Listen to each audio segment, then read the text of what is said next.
Ann Veronica by H. G. Wells. Chapter the 13th. The Sapphire Ring. Part 1. For a time that ring set with sapphires seemed to be, after all, the satisfactory solution of Ann Veronica's difficulties. It was like pouring a strong acid over dulled metal. A tarnish of constraint that had recently spread over her intercourse with Capes vanished again. They embarked upon an open and declared friendship. They even talked about friendship. They went to the Zoological Gardens together one Saturday to see for themselves a point of morphological interest about the toucan's bill, that friendly and entertaining bird, and they spent the rest of the afternoon walking about and elaborating in general terms this theme in the superiority of intellectual fellowship to all merely passionate relationships. Upon this topic Capes was heavy and conscientious, but that seemed to her to be just exactly what he ought to be. He was also, had she known it, more than a little insincere. "We are only in the dawn of the age of friendship," he said, "when interest, I suppose, will take the place of passions. Either you have had to love people or hate them, which is a sort of love, too, in its way, to get anything out of them. Now, more and more, we're going to be interested in them, to be curious about them, and quite mildly experimental with them." He seemed to be elaborating ideas as he talked.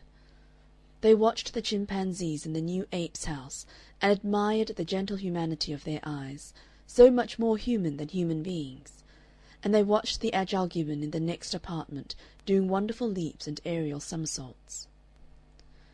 "I wonder which of us enjoys that the most," said Capes. "Does he, or do we?" "He seems to get a zest." "He does it and forgets it. We remember it.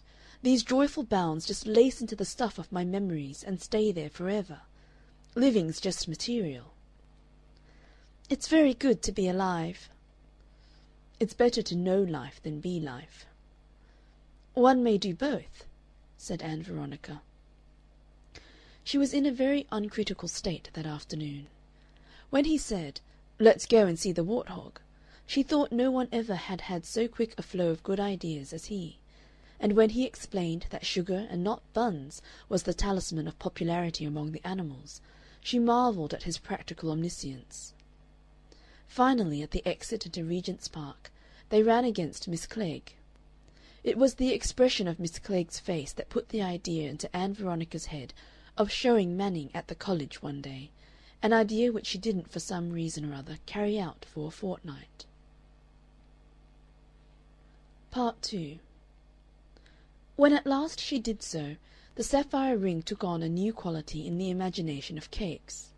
It ceased to be the symbol of liberty and a remote and quite abstracted person, and became suddenly and very disagreeably the token of a large and portentous body, visible and tangible.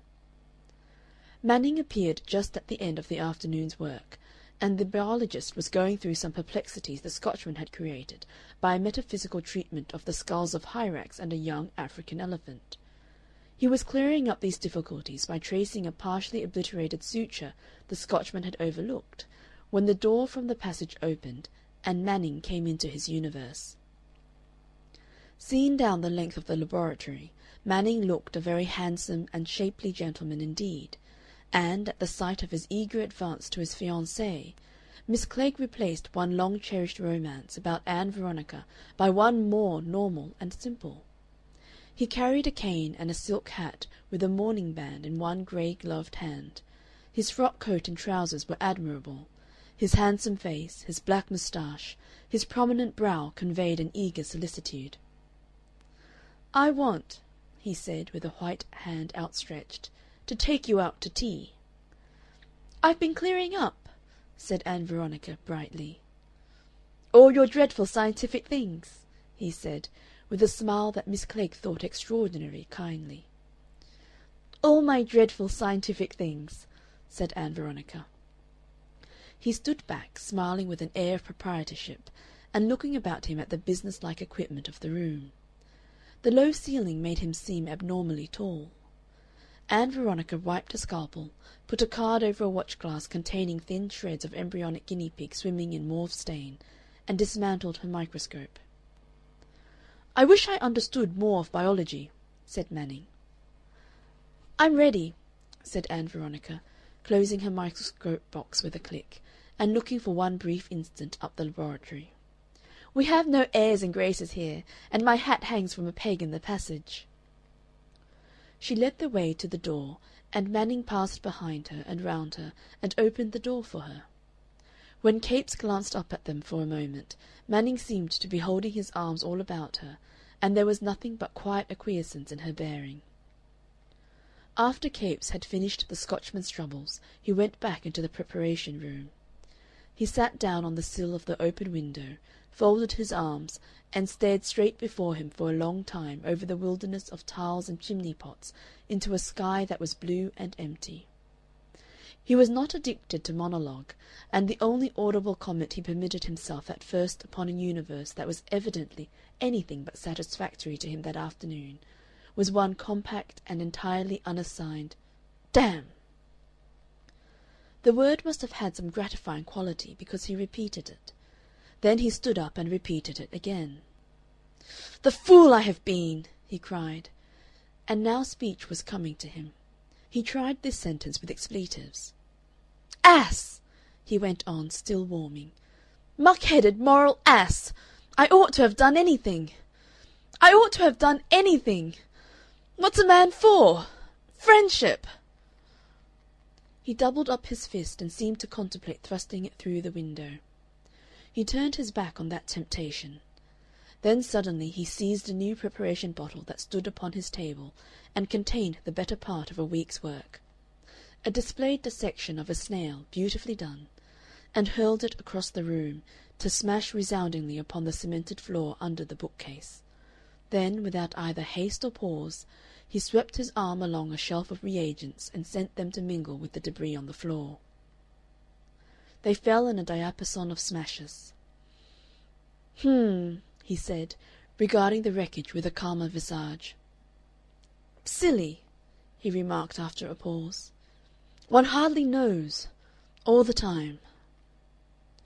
He put his hands in his pockets, his mouth puckered to a whistle, and he went to the door of the outer preparation room and stood there, looking, save for the faintest intensification of his natural ruddiness, the embodiment of blonde serenity. "Gellett," he called, "just come and clear up a mess, will you? I've smashed some things."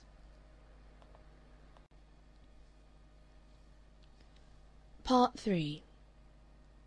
There was one serious flaw in Ann Veronica's arrangements for self-rehabilitation, and that was Ramage. He hung over her, he and his loan to her and his connection with her and that terrible evening, a vague, disconcerting possibility of annoyance and exposure. She could not see any relief from this anxiety except repayment, and repayment seemed impossible. The raising of £25 was a task altogether beyond her powers.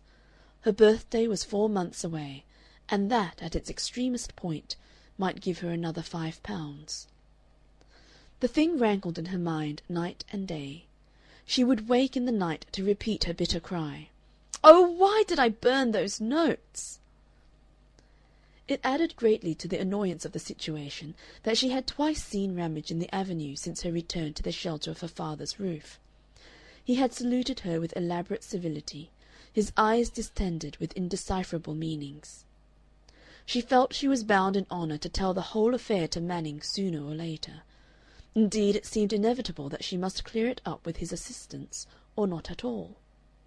And when Manning was not about, the thing seemed simple enough. She would compose extremely lucid and honorable explanations. But when it came to broaching them, it proved to be much more difficult than she had supposed.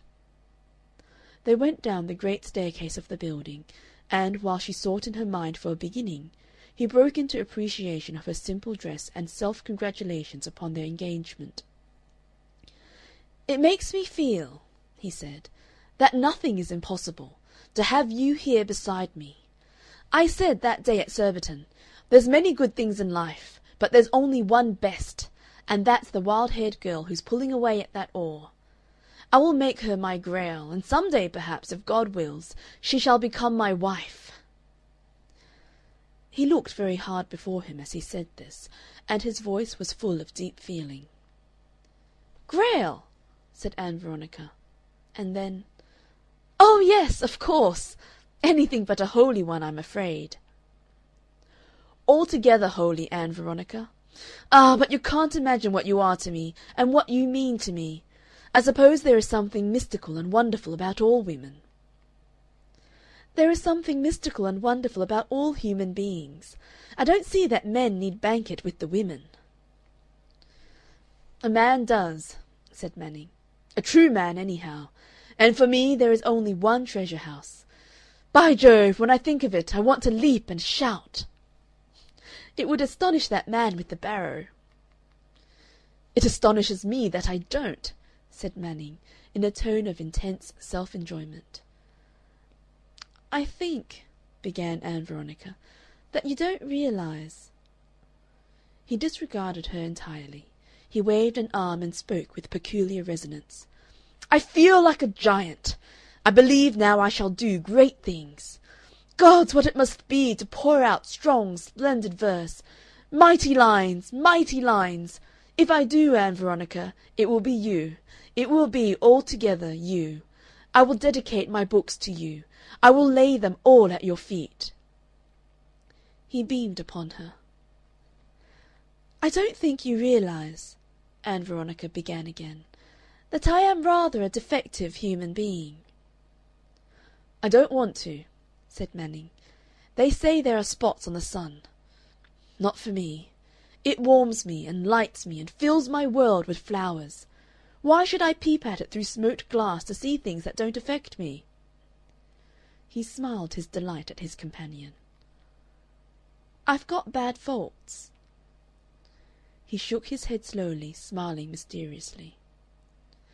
"But perhaps I want to confess them." "I grant you absolution."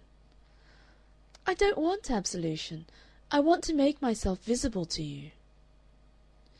"I wish I could make you visible to yourself.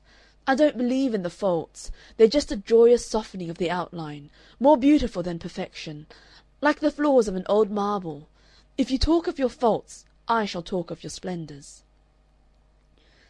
"I do want to tell you things, nevertheless." "We'll have, thank God, 10 myriad days to tell each other things. When I think of it...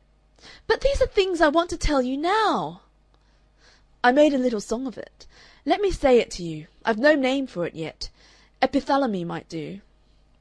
Like him who stood on Darien, I view uncharted sea, 10,000 days, 10,000 nights, before my queen and me.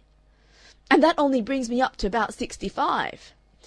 A glittering wilderness of time, that to the sunset reaches, no keel as yet its waves has ploughed or gritted on its beaches, and we will sail that splendor wide from day to day together, from isle to isle of happiness, through years of God's own weather."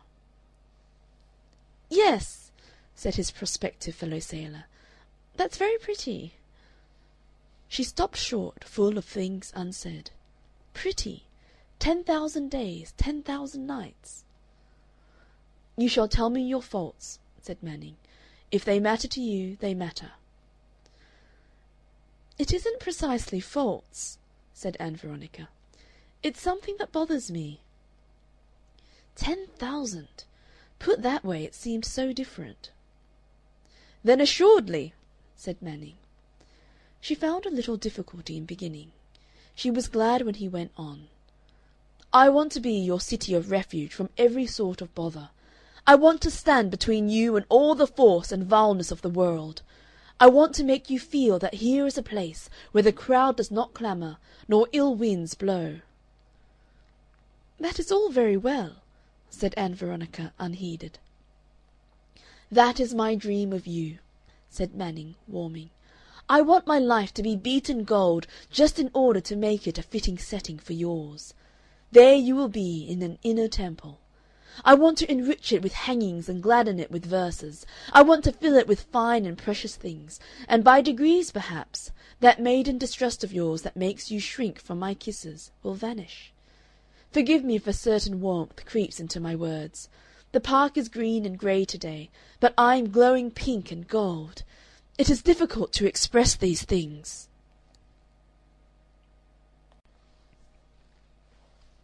Part 4. They sat with tea and strawberries and cream before them at a little table in front of the pavilion in Regent's Park. Her confession was still unmade. Manning leaned forward on the table, talking discursively on the probable brilliance of their married life. Ann Veronica sat back in an attitude of inattention, her eyes on a distant game of cricket, her mind perplexed and busy. She was recalling the circumstances under which she had engaged herself to Manning, and trying to understand a curious development of the quality of this relationship. The particulars of her engagement were very clear in her memory. She had taken care he should have this momentous talk with her on a garden seat commanded by the windows of the house. They had been playing tennis, with his manifest intention looming over her. "Let us sit down for a moment," he had said. He made his speech a little elaborately. She plucked at the knots of her racket and heard him to the end, then spoke in a restrained undertone. "You ask me to be engaged to you, Mr. Manning," she began. "I want to lay all my life at your feet." "Mr. Manning, I do not think I love you. I want to be very plain with you. I have nothing, nothing that can possibly be passion for you. I am sure. Nothing at all." He was silent for some moments. "Perhaps that is only sleeping," he said. "How can you know?" "I think perhaps I am rather a cold-blooded person." She stopped. He remained listening attentively. "You have been very kind to me," she said. "I would give my life for you." Her heart had warmed toward him. It had seemed to her that life might be very good indeed with his kindliness and sacrifice about her. She thought of him as always courteous and helpful, as realizing indeed his ideal of protection and service, as chivalrously leaving her free to live her own life, rejoicing with an infinite generosity in every detail of her irresponsive being. She twanged the catgut under her fingers. "It seems so unfair," she said, "to take all you offer me and give so little in return." "It is all the world to me, and we are not traders looking at equivalents." "You know, Mr. Manning, I do not really want to marry." "No." "It seems so unworthy," she picked among her phrases, "of the noble love you give." She stopped through the difficulty she found in expressing herself. "But I am judge of that," said Manning. "Would you wait for me?" Manning was silent for a space. "As my lady wills." "Would you let me go on studying for a time?" "If you order patience." "I think, Mr. Manning, I do not know. It is so difficult. When I think of the love you give me, one ought to give you back love." "You like me?" "Yes, and I'm grateful to you." Manning tapped with his racket on the turf through some moments of silence. "You are the most perfect, the most glorious of created things, tender, frank intellectual, brave, beautiful. I am your servitor. I am ready to wait for you, to wait your pleasure, to give all my life to winning it. Let me only wear your livery. Give me but leave to try. You want to think for a time, to be free for a time. That is so like you, Diana, Pallas Athene. Pallas Athene is better. You are all the slender goddesses. I understand. Let me engage myself. That is all I ask." She looked at him. His face, downcast and in profile, was handsome and strong. Her gratitude swelled within her. "You are too good for me," she said in a low voice. "Then you will?" A long pause. "It isn't fair." "But will you?" "Yes." For some seconds he had remained quite still. "If I sit here," he said, standing up before her abruptly, "I shall have to shout. Let us walk about. Tum, tum, tum, tum, tum, tum, tum. That thing of Mendelssohn's! If making one human being absolutely happy is any satisfaction to you." He held out his hands, and she also stood up. He drew her close up to him with a strong, steady pull. Then suddenly, in front of all those windows, he folded her in his arms and pressed her to him, and kissed her unresisting face. "Don't!" cried Ann Veronica, struggling faintly, and he released her. "Forgive me," he said, "but I am at singing pitch." She had a moment of sheer panic at the thing she had done. "Mr. Manning," she said, "for a time, will you tell no one? Will you keep this our secret? I'm doubtful. Will you please not even tell my aunt?" "As you will," he said. "But if my manner tells, I cannot help it if that shows. You only mean a secret for a little time?" "Just for a little time," she said. "Yes." But the ring and her aunt's triumphant eye, and a note of approval in her father's manner, and a novel disposition in him to praise Manning in a just, impartial voice, had soon placed very definite qualifications upon that covenanted secrecy.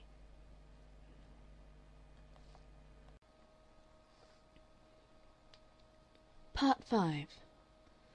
At first the quality of her relationship to Manning seemed moving and beautiful to Ann Veronica. She admired and rather pitied him, and she was unfeignedly grateful to him. She even thought that perhaps she might come to love him, in spite of that faint, indefinable flavor of absurdity that pervaded his courtly bearing. She would never love him as she loved Capes, of course, but there are grades and qualities of love.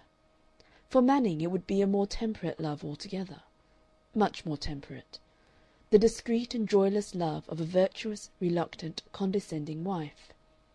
She had been quite convinced that an engagement with him, and at last a marriage, had exactly that quality of compromise which distinguishes the ways of the wise. It would be the rapid world almost at its best. She saw herself building up a life upon that, a life restrained, kindly, beautiful, a little pathetic, and altogether dignified, a life of great disciplines and suppressions and extensive reserves. But the Ramage affair needed clearing up, of course. It was a flaw upon that project. She had to explain about and pay off that £40. Then, quite insensibly, her queenliness had declined. She was never able to trace the changes her attitude had undergone, from the time when she believed herself to be the pampered queen of fortune, the crown of a good man's love, and secretly but nobly worshipping someone else, to the time when she realized she was in fact just a mannequin for her lover's imagination, and that he cared no more for the realities of her being, for the things she felt and desired, for the passions and dreams that might move her, than a child cares for the sawdust in its doll. She was the actress his whim had chosen to play a passive part. It was one of the most educational disillusionments in Ann Veronica's career. But did many women get anything better? This afternoon, when she was urgent to explain her hampering and tainting complication with Ramage, the realization of this alien quality in her relationship with Manning became acute. Hitherto it had been qualified by her conception of all life as a compromise, by her new effort to be unexacting of life. But she perceived that to tell Manning of her Ramage adventures as they had happened would be like tarring figures upon a water-color. They were in different key, they had a different timbre. How could she tell him what indeed already began to puzzle herself? Why she had borrowed that money at all? The plain fact was that she had grabbed a bait. She had grabbed! She became less and less attentive to his meditative, self-complacent fragments of talk as she told herself this. Her secret thoughts made some hasty, half-hearted excursions into the possibility of telling the thing in romantic tones. Ramage was as a black villain, she as a white, fantastically white, maiden. She doubted if Manning would even listen to that. He would refuse to listen and absolve her unshriven. Then it came to her with a shock, as an extraordinary oversight, that she could never tell Manning about Ramage. Never. She dismissed the idea of doing so. But that still left the £40. Her mind went on generalizing. So it would always be between herself and Manning. She saw her life before her robbed of all generous illusions, the wrappered life unwrappered forever, vistas of dull responses, crises of make-believe, years of exacting mutual disregard in a misty garden of fine sentiments. But did any woman get anything better from a man? Perhaps every woman conceals herself from a man perforce. She thought of Capes. She could not help thinking of Capes. Surely Capes was different. Capes looked at one and not over one, spoke to one, treated one as a visible, concrete fact. Capes saw her, felt for her, cared for her greatly, even if he did not love her. Anyhow, he did not sentimentalize her. And she had been doubting since that walk in the Zoological Gardens whether, indeed, he did simply care for her. Little things, almost impalpable, had happened to justify that doubt. Something in his manner had belied his words. Did he not look for her in the morning when she entered, come very quickly to her?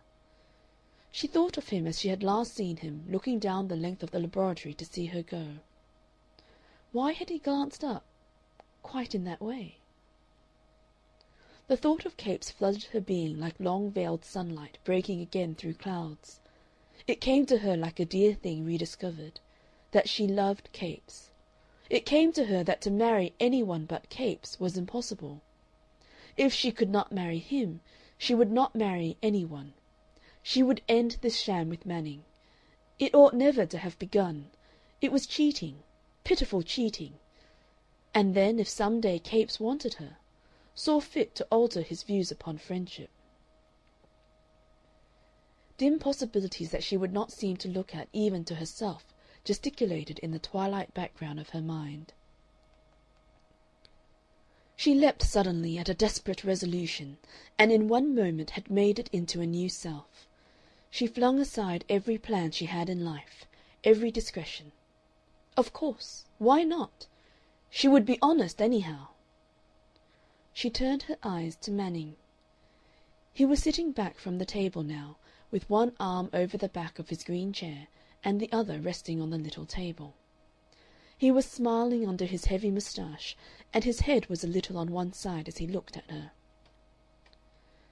"And what was that dreadful confession you had to make?" he was saying. His quiet, kindly smile implied his serene disbelief in any confessable thing. Ann Veronica pushed aside a teacup and the vestiges of her strawberries and cream, and put her elbows before her on the table. "Mr. Manning," she said, "I have a confession to make." "I wish you would use my Christian name," he said. She attended to that, and then dismissed it as unimportant. Something in her voice and manner conveyed an effect of unwonted gravity to him. For the first time he seemed to wonder what it might be that she had to confess. His smile faded. "I don't think our engagement can go on," she plunged, and felt exactly that loss of breath that comes with a dive into icy water. "But how?" he said, sitting up astonished beyond measure. "Not go on?" "I have been thinking while you have been talking. You see, I didn't understand." She stared hard at her fingernails. "It is hard to express oneself, but I do want to be honest with you. When I promised to marry you I thought I could. I thought it was a possible arrangement. I did think it could be done. I admired your chivalry. I was grateful." She paused. "Go on," he said. She moved her elbow nearer to him, and spoke in a still lower tone. "I told you I did not love you." "I know," said Manning, nodding gravely. "It was fine and brave of you." "But there is something more." She paused again. I'm sorry. I didn't explain. These things are difficult. It wasn't clear to me that I had to explain. I love someone else." They remained looking at each other for 3 or 4 seconds. Then Manning flopped back in his chair and dropped his chin like a man shot. There was a long silence between them. "My God!" he said at last, with tremendous feeling, and then again, "My God!" Now that this thing was said, her mind was clear and calm.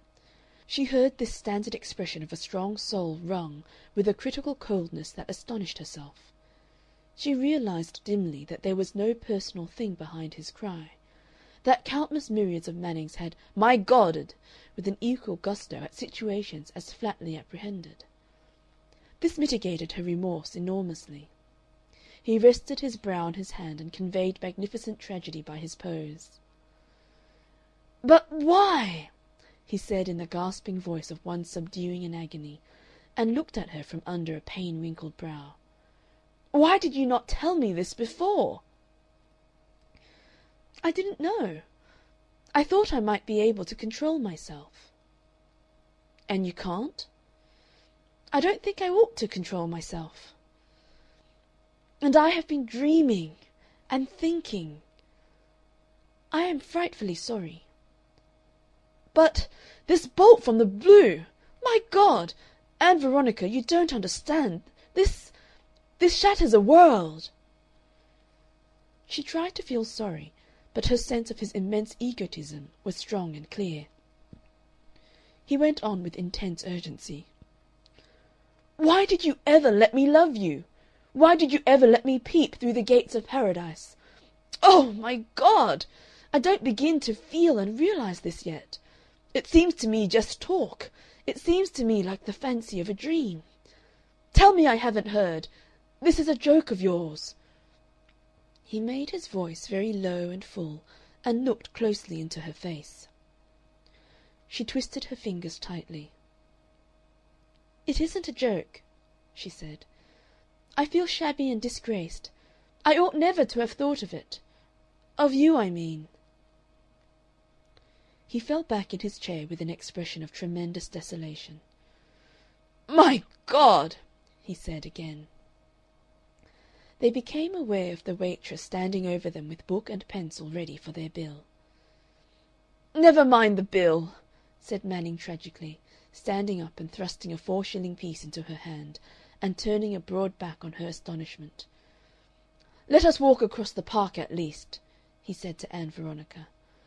"Just at present my mind simply won't take hold of this at all. I tell you, never mind the bill. Keep it, keep it."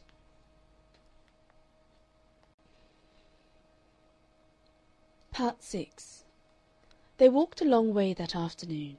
They crossed the park to the westward, and then turned back and walked round the circle about the Royal Botanical Gardens, and then southwardly toward Waterloo. They trudged and talked, and Manning struggled, as he said, to get the hang of it all. It was a long, meandering talk, stupid, shameful, and unavoidable. Ann Veronica was apologetic to the bottom of her soul. At the same time she was wildly exultant at the resolution she had taken, the end she had made to her blunder. She had only to get through this, to solace Manning as much as she could, to put such clumsy plasterings on his wounds as were possible, and then, anyhow, she would be free, free to put her fate to the test. She made a few protests, a few excuses for her action in accepting him, a few lame explanations, but he did not heed them or care for them. Then she realized that it was her business to let Manning talk and impose his own interpretations upon the situations so far as he was concerned. She did her best to do this, but about his unknown rival he was acutely curious. He made her tell him the core of the difficulty. "I cannot say who he is," said Ann Veronica, "but he is a married man. No, I do not even know that he cares for me. It is no good going into that. Only I just want him. I just want him, and no one else will do. It is no good arguing about a thing like that." "But you thought you could forget him?" "I suppose I must have thought so. I didn't understand. Now I do." "By God!" said Manning, making the most of the word. "I suppose it's fate. Fate! You are so frank, so splendid." "I'm taking this calmly now," he said, almost as if he apologized, "because I'm a little stunned." Then he asked, "Tell me, has he dared to make love to you?" Ann Veronica had a vicious moment. "I wish he had," she said. "But—" The long and consecutive conversation by that time was getting on her nerves. "When one wants a thing more than anything else in the world," she said with outrageous frankness, "one naturally wishes one had it." She shocked him by that. She shattered the edifice he was building up of himself as a devoted lover, waiting only his chance to win her from a hopeless and consuming passion. "Mr. Manning," she said, "I warned you not to idealize me. Men ought not to idealize any woman. We aren't worth it. We've done nothing to deserve it. And it hampers us. You don't know the thoughts we have, the things we can do and say. You are a sisterless man. You have never heard the ordinary talk that goes on at a girls' boarding school." "Oh, but you are splendid and open and fearless, as if I couldn't allow. What are all these little things? Nothing. Nothing. You can't sully yourself. You can't. I tell you frankly, you may break off your engagement to me. I shall hold myself still engaged to you, yours just the same. As for this infatuation, it's like some obsession, some magic thing laid upon you. It's not you, not a bit. It's a thing that's happened to you. It is like some accident. I don't care. In a sense, I don't care. It makes no difference. All the same, I wish I had that fellow by the throat. Just the virile, unregenerate man in me wishes that. I suppose I should let go if I had. You know," he went on, "this doesn't seem to me to end anything. I'm rather a persistent person. I'm the sort of dog, if you turn it out of the room it lies down on the mat at the door. I'm not a lovesick boy. I'm a man, and I know what I mean. It's a tremendous blow, of course, but it doesn't kill me. And the situation it makes, the situation!" Thus Manning, egotistical, inconsecutive, unreal. And Ann Veronica walked beside him, trying in vain to soften her heart to him by the thought of how she had ill-used him. And all the time as her feet and mind grew weary together, rejoicing more and more that at the cost of this one interminable walk she escaped the prospect of, what was it? 10,000 days, 10,000 nights in his company. Whatever happened, she need never return to that possibility. "For me," Manning went on, "this isn't final. In a sense it alters nothing. I shall still wear your favor, even if it is a stolen and forbidden favor, in my casque. I shall still believe in you, trust you." He repeated several times that he would trust her, though it remained obscure just exactly where the trust came in. "Look here!" he cried out of a silence, with a sudden flash of understanding. "Did you mean to throw me over when you came out with me this afternoon?" Ann Veronica hesitated, and with a startled mind realized the truth. "No," she answered, reluctantly. "Very well," said Manning. "Then I don't take this as final. That's all. I've bored you or something. You think you love this other man. No doubt you do love him. Before you have lived—" He became darkly prophetic. He thrust out a rhetorical hand. "I will make you love me, until he has faded into a memory." He saw her into the train at Waterloo, and stood, a tall, grave figure, with hat upraised, as the carriage moved forward slowly and hid him. Ann Veronica sat back with a sigh of relief. Manning might go on now, idealizing her as much as he liked. She was no longer a confederate in that. He might go on as the devoted lover until he tired. She had done forever with the age of chivalry, and her own base adaptations of its traditions to the compromising life. She was honest again. But when she turned her thoughts to Morningside Park, She perceived the tangled skein of life was now to be further complicated by his romantic importunity. End of chapter 13.